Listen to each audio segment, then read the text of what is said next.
ಮಾಜಿ ಶಾಸಕರು ಸಾಗರದ ಅಭಿವೃದ್ಧಿ ಬಹಳ ಆಗಿ ಕೊಟ್ಟಿದ್ದಾರೆ, ನೋಡಿದೆ ಪೇಪರಲ್ಲಿ. ನಮ್ಮ ಆಡಳಿತ ಸೌಧ ಅವರೇ ತಂದಿದ್ದಂತೆ, ನಾಚಿಕೆ ಆಗ್ಬೇಕು ಅವರಿಗೆ. ಕಾಗೋಡು ತಿಮ್ಮಪ್ಪನವ್ರು ತಂದು 10 ಕೋಟಿ ಕೊಟ್ಟರು, ನಾನು ಮೊನ್ನೆ 4 ಕೋಟಿ ಚಿಲ್ಲರೆ ಕೊಟ್ಟಿದ್ದೀನಿ. ಅವ್ರು ಒಂದು ನಯ ಪೈಸೆ ಇಲ್ಲ. ಆಡಳಿತ ಸೌಧ ನಂದು ಅಂತ ಹಾಕೊಂಡಿದ್ದಾರೆ.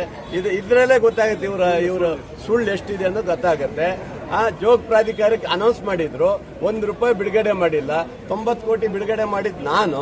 ಈಗ ಅದು ಅವರು ಜೋಗ್ ಪ್ರಾಧಿಕಾರ ಅಭಿವೃದ್ಧಿ ಮಾಡಿದ್ದಾರಂತೆ. ಅಂದ್ರೆ ಸುಳ್ಳು, ಎಲ್ಲವೂ ಸುಳ್ಳೆ. ಯಾವುದೇ ಕಟ್ಟಡ ಮಾಡಿಲ್ಲ. ಜೂನಿಯರ್ ಕಾಲೇಜಿಗೆ ಒಂದಿಷ್ಟು ಕಟ್ಟಡ ಕೊಟ್ಟಿದ್ ಬಿಟ್ರೆ ಬೇರೆ ಯಾವುದೇ ಅವ್ರ ಕಟ್ಟಡ ಇವತ್ತು ಮಾಡಿದ್ದು ದಾಖಲೆಗಳಿಲ್ಲ. ಅವ್ರು ಅಭಿವೃದ್ಧಿ ಮಾಡಿದ್ ಒಂದೇ ಗಣಪತಿ ಕೆರೆ. ಅದಕ್ಕೆ ನಾಳೆ ಗಣಪತಿ ಕೆರೆ ಸ್ವಚ್ಛತೆಗೆ ಇಟ್ಕೊಂಡಿದ್ದಾರೆ ಪಾಪ. ಯಾಕಂದ್ರೆ ಅದು ನೆನಪು ಬಂದೇ ಬರುತ್ತೆ ಅವರಿಗೆ, ಪ್ರತಿ ವರ್ಷದ ಅದು ಆಗುತ್ತದು. ಆಮೇಲೆ ಎಣ್ಣೆ ಅಂಗಡಿ ಮತ್ತು ಅದು ಎರಡೇ ಬಿಟ್ಟಿದ್ ಬಿಟ್ರೆ ಬೇರೆ ಅಭಿವೃದ್ಧಿ ಅವರು ಅಭಿವೃದ್ಧಿನೇ ಮಾಡಿದಾಗಿದ್ರೆ ಜನ ಅವ್ರನ್ನ ಯಾಕೆ ಸೋಲ್ಸ್ತಿದ್ರು? ಅಭಿವೃದ್ಧಿ ಹರಿಕಾರ ಅಂತ ಹೇಳ್ಕೊಂಡು ಹೋದ್ನಲ್ಲ, ಹಂಗಾದ್ರೆ ಜನ ಯಾಕೆ ಅವ್ನು ಸೋಲ್ಸಿದ್ರು? ಅಂದ್ರೆ ಬೋಗಸು, ಯಾವುದು ಅಭಿವೃದ್ಧಿ ಮಾಡಿದ ಏನು ಇಲ್ಲ, ಎಲ್ಲ ಸುಳ್ಳು. ಆಮೇಲೆ ಇದು ಹೇಳಿದ್ದಾರೆ, ಏನು ನಮ್ಮ ಇವರಿಗೆ ಬಗರ್ ಇದ್ರದ್ದು ಎಂಥದ್ದು, ನಮ್ಮ ಮುಳುಗಡೆ ಸಂತ್ರಸ್ತರದ್ದು ಏನು ಹಕ್ಕುಪತ್ರ ಏನು 9,000 ಅರ್ಜಿ ವಜಾ ಇತ್ತು, ಅದಕ್ಕೆ ಹೋರಾಟ ಮಾಡಿದ್ನಂತೆ. ಯಾವ ಹೋರಾಟ ಮಾಡಿದ್ರಿ? ಹೋರಾಟ ಮಾಡಿದ್ ನಾವು ಮುಳುಗಡೆ ಸಂತ್ರಸ್ತರಿಗಾಗಿ ಹೋರಾಟ ಮಾಡಿದ್ದು.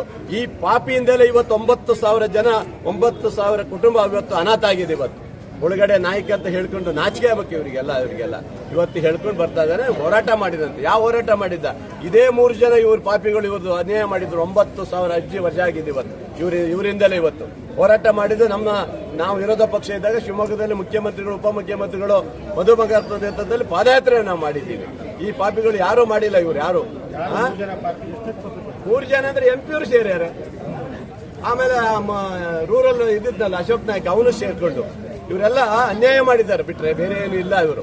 ಅದರಿಂದ ಎಲ್ಲ ಬೋಗಸು. ಇವತ್ತು ಪೇಪರ್ ಹಾಕೊಂಡಿದ್ ನೋಡಿದೆ, ಅದಕ್ಕೆ ನಿಮಗೆ ಹೇಳಿದ್ದೀನಿ. ಆಗಿದೆ, ರೆಡಿ ಆಗಿದೆ. ಸೊರಬ ರಸ್ತೆ ಅಗಲೀಕರಣಕ್ಕೆ 28 ಕೋಟಿ ರೂಪಾಯಿ ಬಿಡುಗಡೆ ಮಾಡಿದ್ದೀನಿ. ಮತ್ತೆ ನಮ್ಮ ಹೈವೇ ಅಗಲೀಕರಣಕ್ಕೂ ದುಡ್ಡು ಬಿಡುಗಡೆ ಮಾಡಿದ್ದೀನಿ. ಆಮೇಲೆ ನಮ್ಮ ಯಳದಿ ರಸ್ತೆಗೂ 5.5 ಕೋಟಿ ಬಿಡುಗಡೆ ಮಾಡಿದ್ದೀನಿ. ನಮ್ಮ ಹೊಸನಗರ ರಸ್ತೆಗೂ 5.5 ಕೋಟಿ ಬಿಡುಗಡೆ ಮಾಡಿದ್ದೀನಿ. ಎಲ್ಲವಕ್ಕೂ ಯಾವುದಕ್ಕೆ ಹಣಕಾಸಿನ ಕೊರತೆ ಇಲ್ಲ. ಈಗಾಗಲೇ ಕೆಲಸಗಳು ನಡೀತಾ ಇದ್ದಾವೆ.